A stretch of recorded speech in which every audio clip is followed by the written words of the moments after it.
The next important thing for you people in this chapter is the different types of the cost, और इसमें specifically हम ये भी देखेंगे कि किस किस नाम से एग्जाम में इन P2 में हमसे टेस्ट होती है ये, जब हमने break even, margin of safety के, कॉस्ट कैलकुलेशन के, सेलिंग प्राइस के क्वेश्चंस अटेम्प्ट करने होते हैं।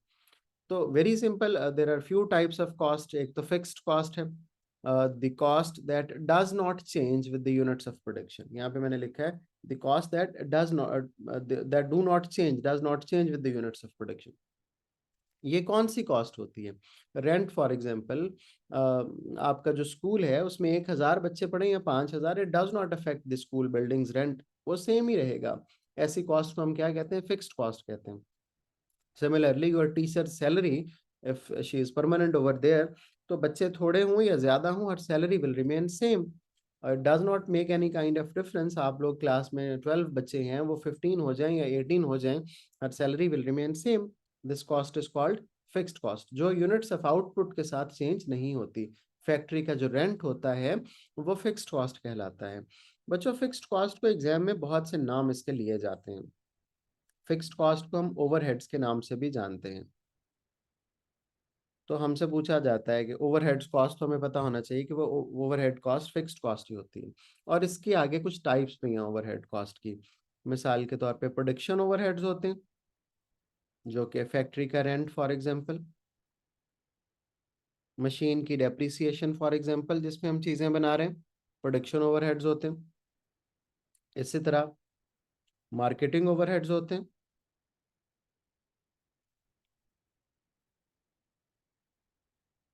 इसी तरह एडमिनिस्ट्रेशन ओवरहेड्स होते हैं।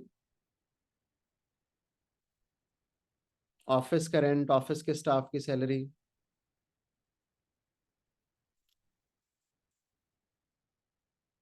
और इसी तरह फाइनेंशियल ओवरहेड्स भी होते हैं, जो इंटरेस्ट हम पे करते हैं, लोन जो हमने बिजनेस के लिए लिए होते हैं उसके ऊपर।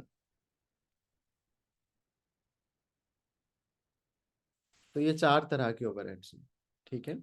ये हमें पता होना चाहिए। P2 में जब हमें ब्रेक इवन वगैरह कैलकुलेट करने का क्वेश्चन आता है, तो फिर we must be very clear about के ओवरहेड जो हैं that is the fixed cost, और कौन से वाला ओवरहेड ये मैंने लिख भी दिया है यहाँ पे। ओवरहेड्स के लिए बच्चों एक और टर्म भी एग्जाम में यूज होती है, that is called indirect cost.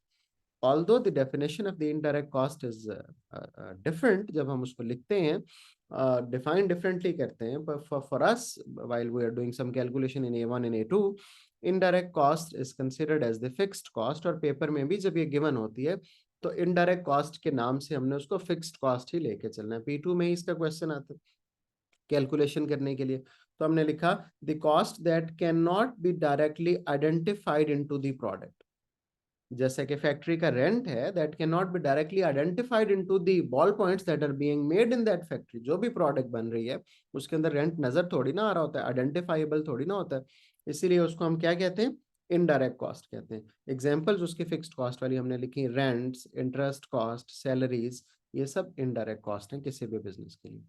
हमने डिफाइन क्या किया? That can not be directly identified into the product. दूसरी जो second set of the cost बच्चों हमारे पास हैं, that are called the variable cost.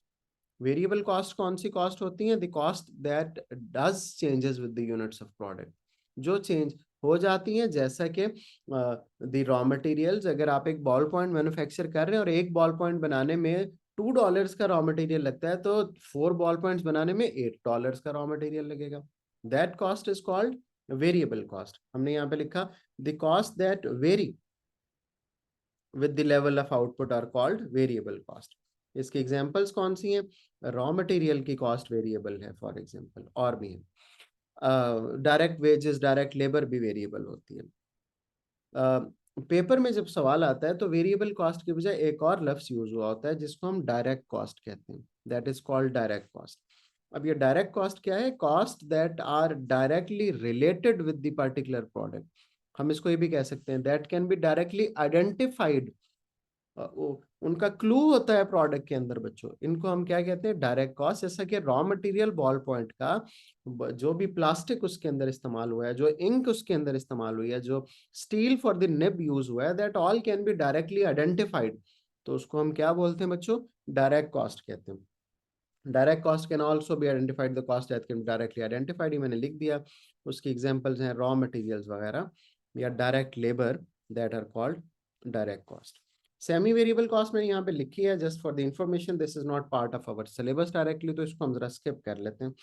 जब हम दोनों कॉस्ट को ऐड करते हैं तो we obtain another cost that is called total cost.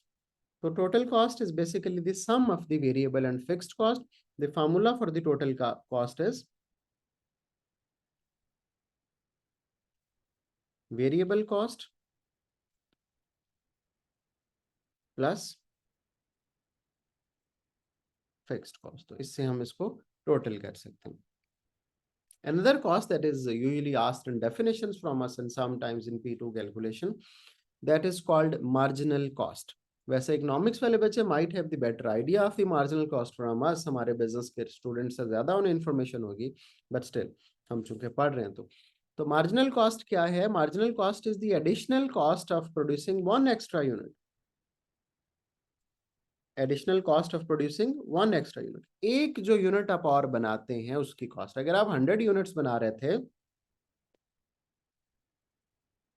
ये आपके यूनिट्स थे और आपकी जो कॉस्ट इनकर हो रही थी वो $1000 थी, तो जब आपने 101 यूनिट बनाए और कॉस्ट हो गई आपकी $1020, तो ये जो एक्स्ट्रा $20 आपने इनकर किए that is called marginal cost.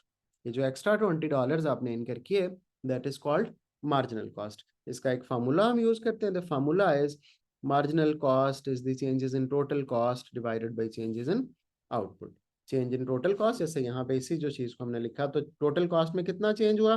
$20 का, और आउटपुट में कितना चेंज हुआ? 1, तो इसलिए हमने 20 इज द आंसर। तो ये हमने अभी फाइंड आउट किया था इसी फार्मूले के तहत। तो that is called marginal cost. एक छोटा सा टेबल भी मैंने नीचे बनाया है just for the understanding of the difference between the direct and variable cost, उसको जरा देख लेते हैं। These are the expenses directly related with the production. उसके हमने एग्जाम्पल लिखी। वेरिएबल कॉस्ट भी कहते हैं उसे हम, जैसा कि मैंने आपको बता दिया। और direct wages, direct raw materials, ये कौन सी हैं हमारे पास? डायरेक्ट कॉस्ट है। और इनडायरेक्ट कॉस्ट के बारे में हमने लिखा कि ये वो वाली कॉस्ट हैं जो कि that are not directly related with the production. और फिर उसमें हमने लिखा they may be incurred if nothing being produced. अगर कोई बच्चा भी स्कूल में नहीं पढ़ रहा तो लैंडलॉर्ड का इससे कोई इशू नहीं है, उसने तो फिर भी रेंट चार्ज करना है। अगर फैक्ट्री में एक भी प्रोडक्ट नहीं बन रही तो इसका लैंडलॉर्ड से कोई इशू नहीं है, उसने तो रेंट फिर भी चार्ज करना है। तो ये तब भी होती हैं जब कोई भी हम जो एक भी प्रोडक्ट प्रोड्यूस नहीं कर रहे होते। These cost are also known as the fixed cost, ये मैंने आपको बता दिया। और इसमें रेंट है, ऑफिस एक्सपेंसेस हैं, सैलरीज हैं, ये सब कॉस्ट कौन सी कॉस्ट कहलाती हैं? डायरेक्ट कॉस्ट कहलाती हैं। तो this was the brief introduction to the costs.